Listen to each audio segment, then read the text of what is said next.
Seguinte, gente, então, como vocês sabem, eu tô lendo esse livro aqui já tem um tempinho. Eu tinha dado uma parada e tal, e agora eu acabei voltando, e tempinho que eu tenho livro eu sempre leio alguma coisa. É, cara, assim, tipo, eu digo que é como se fosse uma bíblia, sabe? A gente vai lendo, vai vendo muita coisa e tipo, pô, tu pensa, cara, isso aqui eu posso aplicar, isso aqui eu posso aplicar, isso aqui eu faço e agora eu entendo por que dá certo, por que não dá certo. Então, às vezes até, tipo, eu leio pouco porque a minha cabeça é muita ideia, é muita coisa que a gente consegue aplicar, então meio que eu vou lendo um pouquinho, tentando anotar algumas coisas até pra trazer pra empresa. Então hoje eu trouxe bastante coisa assim que eu fui tirando foto. Meio que eu acho até engraçado que meio que as coisas elas casam, sabe? Vou ver agora o gravando. Tá piscando.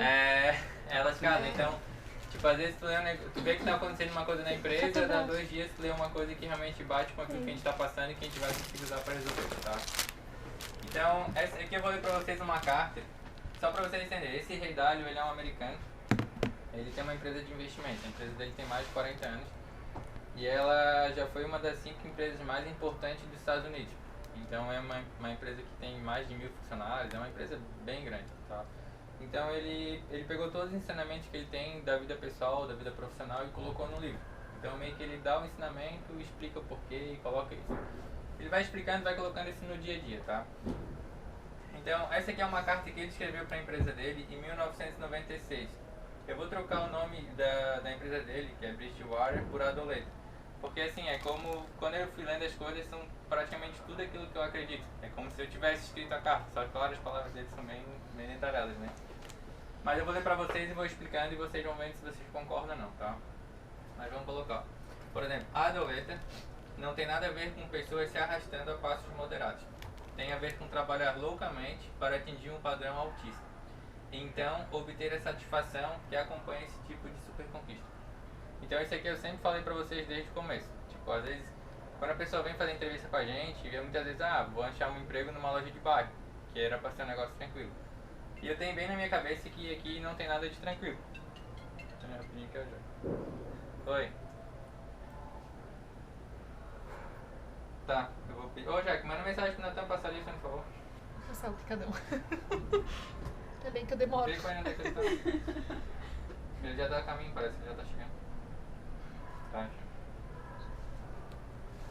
Vai lá pegar? Vai. Ai, fechou.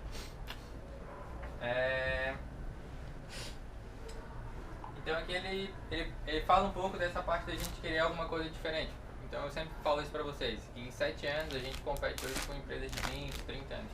E isso é um resultado diferente, é trabalhar diferente, que é o que ele fala aqui na carta que ele escreveu. Nosso objetivo prioritário é a excelência, ou, mais precisamente, a melhora constante.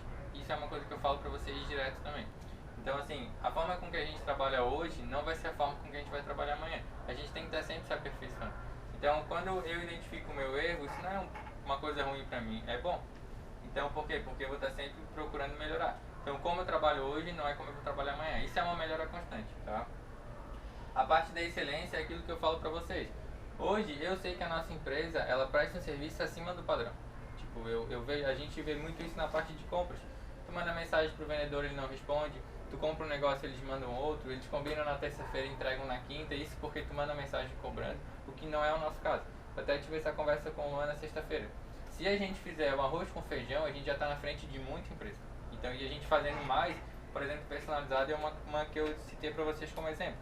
O cliente chegou ali na loja, tirou o pedido dele, foi bem atendido, fez o pedido. As meninas fizeram como ele quis. A pessoa pegou esse balão no horário que ele combinou, dentro de um valor que é justo, cara, ele vai voltar aqui comprar. Porque se ele for em outra loja, é difícil a loja que consegue seguir esse padrão, tá? Oi. Faz um pix pra ele lá, Jack. Tá? Sim. Tá, Jack. Vamos lá. Que sejamos uma empresa esplêndida e em constante aperfeiçoamento em todos os aspectos. Na busca por excelência, conflito é excelente. Não deve haver aqui qualquer hierarquia baseada em idade ou cargo. Isso aqui é outra coisa que eu falo pra vocês. Na busca por excelência, conflito é excelente, tá? O que ele quer dizer com isso? Isso eu já venho comentando com vocês faz tempo. Conforme a empresa cresce, vai tendo mais diferença de comunicação. Então, tem hoje na loja, tem um setor de atendimento, tem o setor de personalizado, tem uma diretoria, tem um administrativo, tem um comercial, tem uma entrega. Então, assim, cada setor tenta fazer o melhor para si. E a gente tem que tentar sempre ver o que é melhor para a empresa. Então, nessas decisões, é normal ter conflito, tá? E até um dia que eu estava conversando com a Ju, ela até trouxe para mim a diferença entre conflito e confronto. Vocês sabem qual é? Sabem? Quer falar, Ju? Conflito, vamos ver se eu lembro. Conflito é quando a gente tem uma opinião que não é a mesma, mas a gente vai conversar e vai chegar num acordo comum para se encaminhar para o melhor resultado. Vamos dizer assim. E o confronto, a gente não vai ter a mesma ideia igual, só que a gente vai ficar batendo cabeça e não vai chegar em nenhum lugar, vamos dizer assim, simplificando isso. Isso. Tipo aqui, tanto que aqui ele usa a palavra conflito, ele não usa confronto, tá? Então, na busca por excelência, o conflito é excelente. O que eu quero colocar para vocês? O que é o conflito? Eu sou do vendedor, eu quero que meu cliente ele receba o pedido. Só que às vezes meu cliente ele manda o pedido depois do horário, e eu também não quero deixar de atender esse cliente. Só que se eu mandar esse pedido depois do horário, eu vou gerar um conflito com o administrativo, porque vai ter que imprimir o pedido correndo. Eu vou gerar um conflito com a Chay que vai fazer separando correndo. Então, esse conflito ele é interessante, porque o Luan vai explicar para a Andressa: ô Andressa, te peço desculpas porque esse cliente atrasou, tem um motivo para isso, cara, é um cliente bom, não quero abrir mão. Então, isso é um conflito. Ele vai argumentar com ela vai argumentar com ele: pô, Luan, mas olha só, aqui fica complicado e tal. Isso é um conflito. Confronto é quando os dois ficam batendo de frente e eles não se entendem, tá? Isso é diferente. Então, o conflito, a gente vai crescer com isso. Porque a gente vai pegar o conflito. Então, a gente teve um problema. Qual é o problema? O Luan mandou a mensagem depois do horário. Por que teve esse problema? Será que o horário que a gente colocou para ele é muito cedo? Será que ele está atendendo muito cliente e não está dando conta de digitar os pedidos no horário? Será que às vezes o horário da DM está muito grande? Ou o pessoal que está se separando está demorando muito para separar? Então, quando tem um conflito, a gente levanta várias hipóteses e é onde a gente começa a trabalhar para ver qual que é a melhor forma de resolver esse conflito, não com confronto, tá? Então, o que eu quero colocar para vocês? Daqui para frente, gente, vai ter muito conflito e vai ser normal. E é importante que esse conflito tenha. Ele está dizendo aqui que é o que eu já acredito, sempre falei isso para vocês. A questão é como a gente vai resolver o nosso conflito, tá? Então, assim, a melhor forma de resolver conflito é diretamente com a pessoa com quem eu tive esse conflito. Então, vamos pegar esse exemplo do Luan e do Andressa. Tiveram um conflito, não se acertaram nesse cliente. Adianta a Andressa pegar esse conflito e levar para a Cat? Pô, o Luan tá mandando pedido depois do horário, ou para Vitória, ou para Erivan. Adianta ela fazer isso? Não, porque o conflito dela é com o Luan. Então ela tem que passar pro Luan o que ele tem que fazer para poder acertar com aquilo que ela tem necessidade. Luan, eu preciso de tanto tempo por esse motivo, a Chay precisa por esse motivo, o Natan precisa por esse motivo. Por quê? Porque ele vai entender o lado dela e também ela vai entender o lado dele. Então o conflito tem que ser resolvido entre os dois. Não adianta envolver outras pessoas, tá? Os dois não se resolveram. Para isso a gente tem pessoas acima deles. Eles podem trazer isso pra Ju, podem trazer isso pra mim ou pra Jag. Aí é assim que a gente vai resolver um conflito, tá? Então não se resolve conflito envolvendo outras pessoas que não têm o poder de resolver esse conflito. Entenderam isso, pessoal?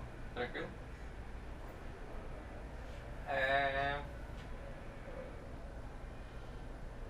Não deve haver aqui qualquer hierarquia baseada em idade ou cargo. Isso aqui é uma coisa que eu falo pra vocês também desde o começo. Eu já trabalhei em uma empresa que eu sofria muito com a dinâmica deles. Então eles tinham uma forma de trabalho que eu não concordava. Só que eu com 3 meses de empresa questionava gente que tinha 10 anos, 15 anos, 20 anos. O que aconteceu? Me botaram pra rua. E assim, pra mim foi um aprendizado porque no dia que a dona me demitiu, a gente ficou assim, acho que umas 2 ou 3 horas conversando. E aí ela entendeu que o que eu falava fazia sentido. Porque, tipo, a gente trabalhava numa gráfica, que é mais ou menos o que acontece hoje. O cliente mandava os dados para fazer um cadastro. Eles imprimiam esses dados e botavam numa caixa e ia lá pro arquivo. Então toda vez que eu queria consultar alguma coisa, eu tinha que ir lá no arquivo. E a gráfica era grande, dava umas 3 da loja aqui. Aí o que eu falei pra ela, dona Gilene, lá onde a gente trabalha é tudo no computador. Existe um servidor, o vendedor manda as coisas e eu salvo no servidor. Então toda vida que eu ou o vendedor quiser consultar, tá salvo no servidor, ninguém precisa levantar a cadeira pra fazer isso. Então o que eles achavam que era preguiça minha de ficar indo lá no arquivo, na verdade era um ganho de tempo para a empresa porque eu estava sendo mais produtivo. Só que isso ela só entendeu depois que eu tinha saído. Na verdade eu saí da gráfica, trabalhar com ela para ir trabalhar com o marido dela na escola de inglês. Só que isso aí pra mim serviu muito, porque assim, ó, não é porque uma pessoa entrou hoje que ela não tem o direito de dar uma opinião aqui, tá? Vou pegar um exemplo, o Erivan tá há pouco tempo com a gente. Pode ser que ele tenha uma experiência onde ele trabalhou de garçom, que uma ideia legal que ele viu em um restaurante, ele pode trazer e aplicar aqui na empresa. Ah, mas eu só cheguei faz um mês, mas isso não importa. Não quer dizer que, porque eu sou novo, ou porque eu sou velho, ou porque eu tenho pouco tempo.